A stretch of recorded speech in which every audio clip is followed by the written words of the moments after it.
जय हिंद। जैसा कि आपको पता होगा, आप लोग के लिए हम प्रारंभ बैच लेकर के आते हैं जो हर एक मंगलवार, गुरुवार, शनिवार रात 8 बजे होता है। क्लियर है। जो भी बच्चे हिंदी मीडियम से क्लास 12 का फिजिक्स पढ़ना चाहते हैं इस बैच को ज्वाइन कर सकते हैं। फ्री ऑफ कॉस्ट यूट्यूब में अवेलेबल है। और याद रखिएगा, इसमें धारा विद्युत की का डे 17 है, 17वां लेक्चर है और आज इसका आखिरी लेक्चर है थ्योरी का। इसके बाद न्यूमेरिकल इसका चलेगा। क्लियर है। तो चलिए स्टार्ट करते हैं। लेकिन स्टार्ट करने से पहले बता देना चाहते हैं, अगर जो पढ़ाएंगे, अगर इसका आपको नोट्स चाहिए, PDF चाहिए, जो भी है, तो आप क्या कर सकते हैं, SRD क्लासेस ऐप डाउनलोड कर सकते हैं। ये प्ले स्टोर में भी मिल जाएगा और इस वीडियो के डिस्क्रिप्शन में भी लिंक होगा, वहाँ से आप इसका ये ऐप डाउनलोड कर लीजिए। ऐप में होगा टेलीग्राम का लिंक होगा, उस टेलीग्राम चैनल में ज्वाइन हो जाइए, वहाँ पर इसका PDF मिल जाएगा। क्लियर है। तो चलिए स्टार्ट करते हैं आज का क्लास। तो हम लोग पिछले दिन विभव मापी पढ़े थे और याद करो, हम बोले थे विभव मापी का जो उपयोग होता है मेनली होता है सेल का विद्युत वाहक बल को मापना, सेल के विद्युत वाहक बल को मापना, या फिर बोले तो वास्तविक विभवांतर को मापना। क्लियर है। उसको क्या कहते हैं, विभव मापी।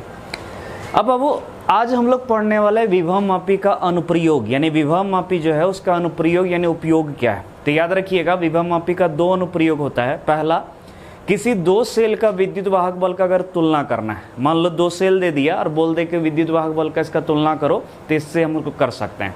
और दूसरा हो सकता है इसका अनुप्रयोग जो है वो किसी सेल का आंतरिक प्रतिरोध ज्ञात करना। क्लियर है। तो चलिए एक एक करके देखते हैं।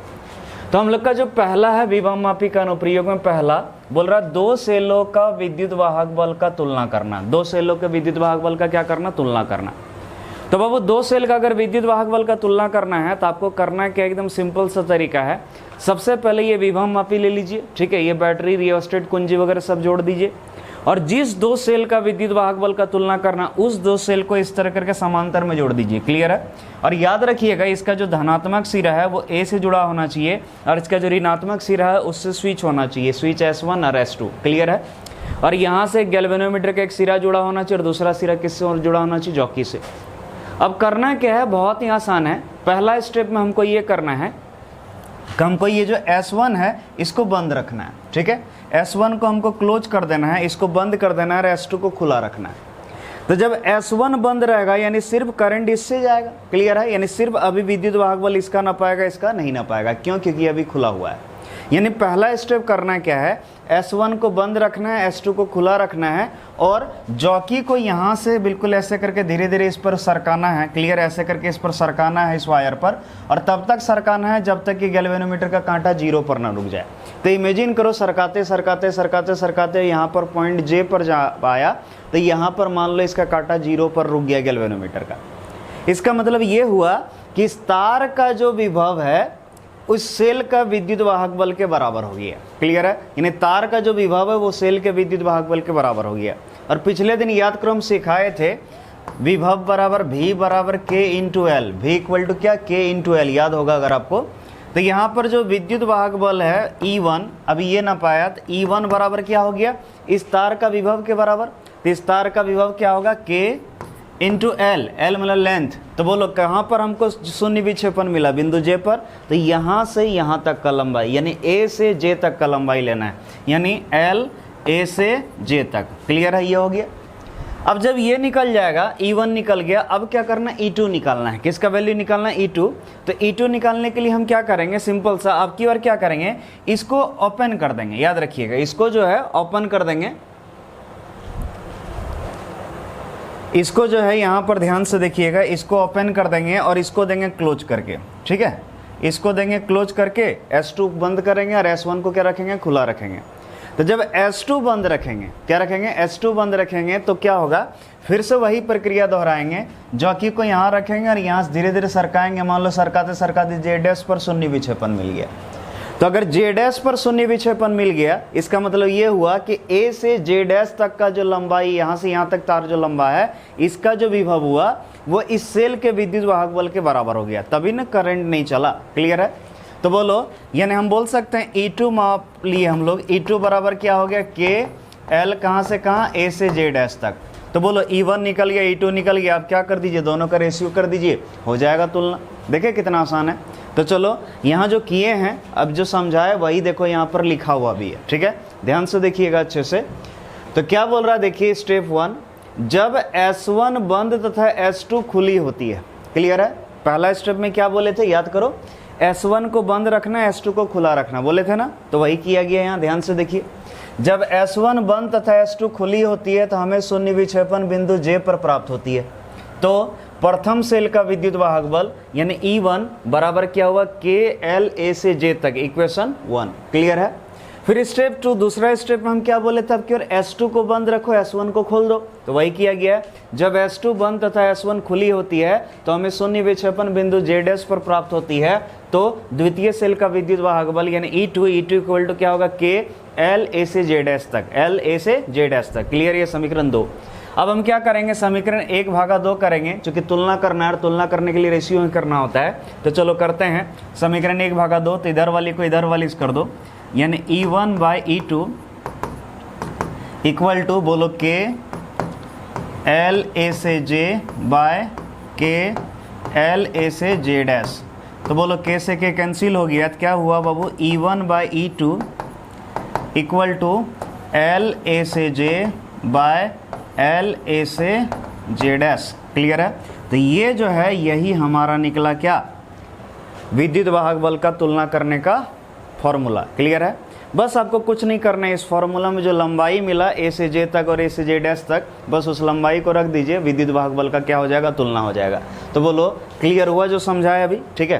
तो ये था आपका क्या, दो सेलों का विद्युत वाहक बल का तुलना करना है, कैसे करते हैं ये समझ में आ गया। क्लियर है।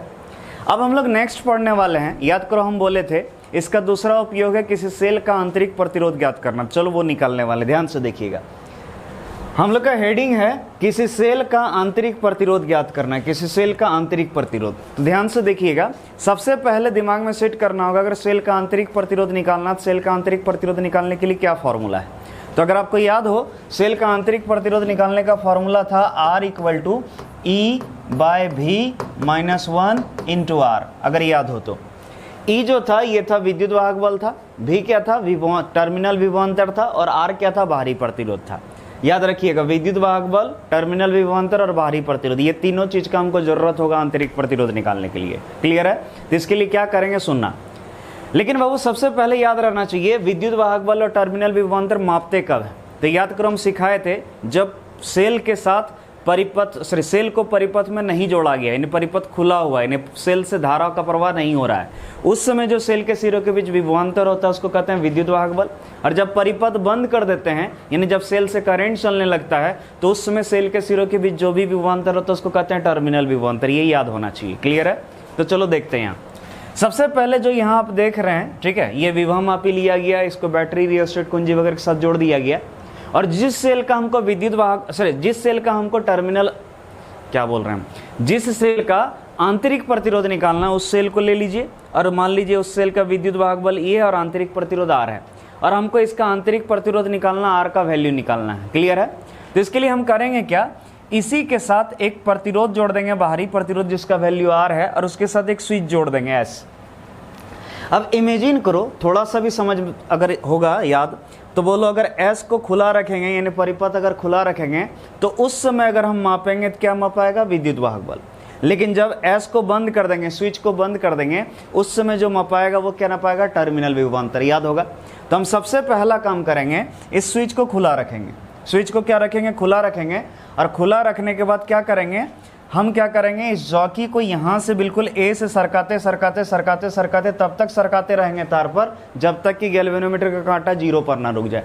तो इमेजिन करो, यहाँ से लाते लाते जब बिंदु J पर आया यहाँ पर, तो इस जगह कांटा इसका जो है गैल्वेनोमीटर का 0 पर आ गया।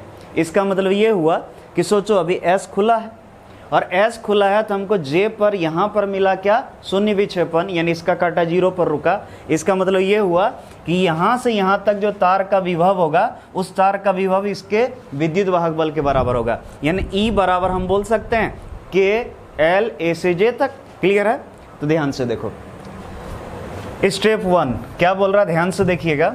स्टेप 1 क्या बोल रहा है, जब S खुली होती है, ध्यान से देखिए, S खुली होती है यानी परिपथ को बंद नहीं किए, खुला रखें, तो हमें शून्य विक्षेपण बिंदु J पर प्राप्त होती है। तो सेल का विद्युत वाहक बल, देखो अभी सेल का विद्युत वाहक बल मापाया, यानी E इक्वल टू क्या होगा, KL A से J तक, इक्वेशन 1। क्लियर है।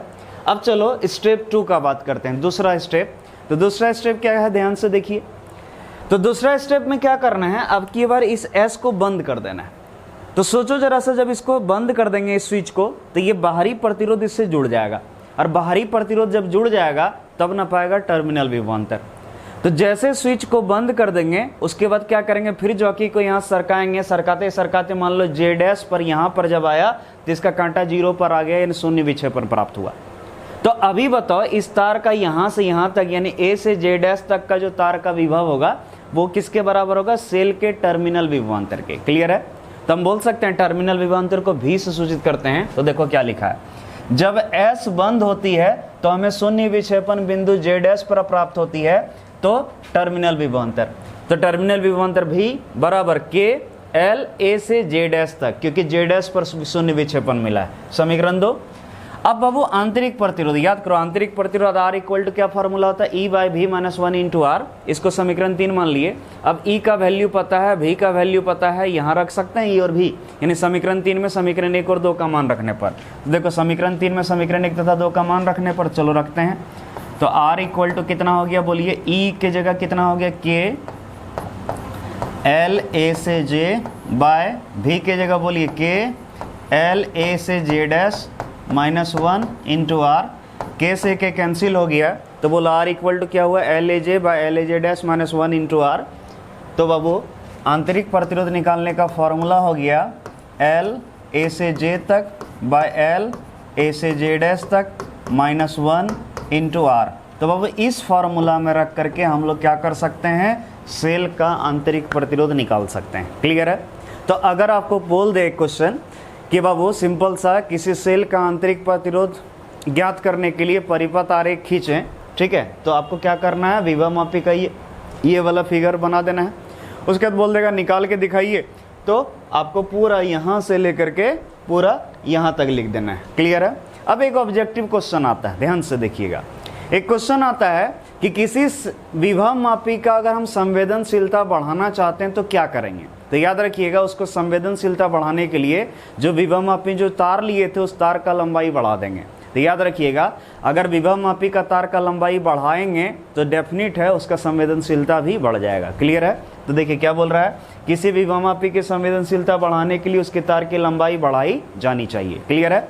तो बाबू देखिए क्या हो गया, थैंक यू, यानी हम लोग का यूनिट 2 कंप्लीट हो गया। जितना भी इंपॉर्टेंट टॉपिक था सारा क्लियर करा दिए। तो बाबू ये यूनिट 2 कंप्लीट हो गया। अब इसका हम लोग न्यूमेरिकल करेंगे अगला दिन से, ठीक है। यूनिट 2 का न्यूमेरिकल यहाँ से होगा। तो चलिए आज के लिए इतना ही, थैंक यू।